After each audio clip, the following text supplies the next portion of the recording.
नमस्कार, ज्योतिष जायका किचनमध्ये आज आपण उन्हाळा स्पेशल मिल्कशेक बनवणार आहोत। तर हा मिल्कशेक अगदी घरातील किरकोळ साहित्यामध्ये तयार होणार आहे। उन्हाळ्यामध्ये सहसा जेवण जात नाही, तर आपण सहसा पाणी जास्त पीत असतो। तर त्यामध्ये आज आपण अगदी झटपट तयार होणारा मिल्कशेक घरच्या घरी तयार करणार आहोत। तर त्यासाठी सगळ्यात अगोदर आपल्याला दूध लागणार आहे। तर इथे तुम्ही दूध कोणतेही वापरू शकता। तर इथे मी अर्धा लिटर म्हशीचं दूध घेतलेलं आहे। तर इथे आपण अर्धा लिटर दूध एका पातेल्यामध्ये काढून घेतलेलं आहे। आता दुधाला छान रंग यावा आणि छान टेस्ट यावी म्हणून यासाठी दुसऱ्या बाउलमध्ये मी 2 चमचे कस्टर्ड पावडर घेतलेली आहे। आता या कस्टर्ड पावडरमध्ये आपण त्याच पातेल्यामधलं 2 ते 3 चमचे दूध घालून ही कस्टर्ड पावडर व्यवस्थित मिक्स करून घ्यायची आहे। तर याच्या आपण सगळ्या गाठी व्यवस्थित फोडून घेणार आहोत। तर अगदी 10 ते 15 मिनिटांमध्ये हा मिल्कशेक तयार होतो, पण खायला आणि प्यायला खूप मस्त असा लागतो। तर ही रेसिपी तुम्ही नक्की ट्राय करून पहा। तर कस्टर्ड पावडर आपली व्यवस्थित मिक्स करून तयार झालेली आहे। दुसऱ्या वाटीमध्ये इथे मी सब्जा घेतलेला आहे। आता सब्जामध्ये आपण 2 ते 3 चमचे पाणी घालून हा सब्जा अर्धा तास भिजत ठेवायचा आहे।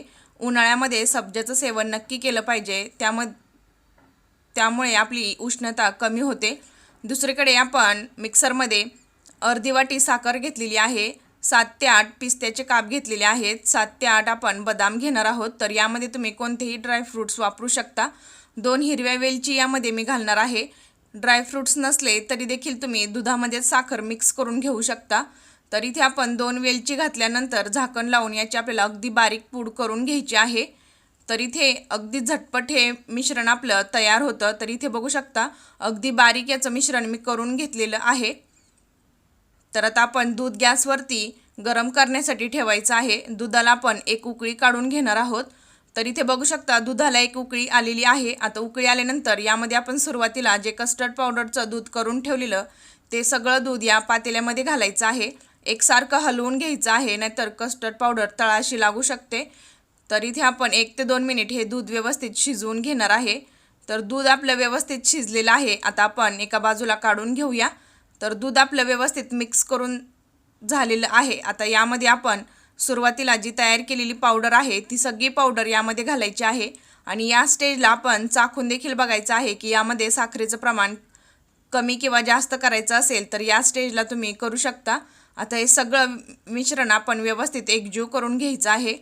उन्हाळ्यामध्ये सहसा आपल्याला जेवण जात नाही, तर अशा वेळेस अगदी हेल्दी असा हा मिल्कशेक आहे। तर तुम्ही ही रेसिपी घरी नक्की ट्राय करून पहा। त्याचबरोबर लहान मुलांना देखील नक्कीच आवडेल। तर इथे आपलं हे मिल्कशेक बनवून तयार झालेलं आहे। आता आपण हे मिल्कशेक फ्रीजमध्ये अर्धा तास सेट व्हायला ठेवायचं आहे। थंड झाल्यानंतरच हे मिल्कशेक आपण पिणार आहोत। तर आता आपण हा मिल्कशेक फ्रीजमध्ये अर्धा तास ठेवायचा आहे। रेसिपी जरी आवडली तरीसुद्धा चॅनेलला लाईक आणि सबस्क्राईब करायला विसरू नका। अर्धा तासानंतर आपण हे मिल्कशेक फ्रीजमधून बाहेर काढलेलं आहे। आता यामध्ये आपण सुरुवातीला सब्जाच्या बिया भिजवलेल्या त्या देखील व्यवस्थित भिजल्यानंतर आपण यामध्ये त्या घालणार आहेत। तर सब्जाचं सेवन उन्हाळ्यामध्ये नक्की करावं, कारण सब्जा हा थंड असतो, त्यामुळे शरीराला आपल्या थंडावा मिळतो। तर इथे आपला हा झटपट असा मिल्कशेक बनवून तयार झालेला आहे। तुम्ही यामध्ये ड्रायफ्रूट्स किंवा गुलाबाची पाकळ्या देखील यामध्ये घालू शकता। दिसताना खूप मस्त असा हा मिल्कशेक दिसतो। तर आता आपण हा एका ग्लासमध्ये डिश आउट करून घेऊया। तर इथे बघू शकता ग्लास मी घेतलेला आहे। आता यामध्ये आपण आईस क्यूब घालणार आहोत। त्याचबरोबर यामध्ये 1 चमचा सब्जा घालायचा आहे आणि आपण तयार केलेला थंडगार असा मिल्कशेक यामध्ये घालायचा आहे। जरी तुम्हाला जेवण गेलं नाही तरी तुम्ही 1 ते 2 ग्लास अशा प्रकारचा जर मिल्कशेक पिला तरीसुद्धा तुमचं पोट अगदी भरल्यासारखं होईल आणि हेल्दी असा हा मिल्कशेक आहे। तर तुम्ही हा मिल्कशेक घरी नक्की बनवून पहा।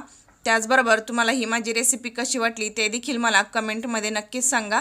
आणि तुम्हाला कोणती रेसिपी हवी असेल ते देखील तुम्ही मला कमेंट करून सांगू शकता। तर इथे आपला मिल्कशेक बनवून तयार झालेला आहे। आता यावर आपण गार्निशिंग म्हणून काही ड्रायफ्रूट्स घालणार आहोत। हे पूर्णपणे ऑप्शनल आहे, पण दिसताना खूप छान दिसतं म्हणून यावरती मी पिस्त्याचे काप आणि बदामाचे काप घालणार आहे।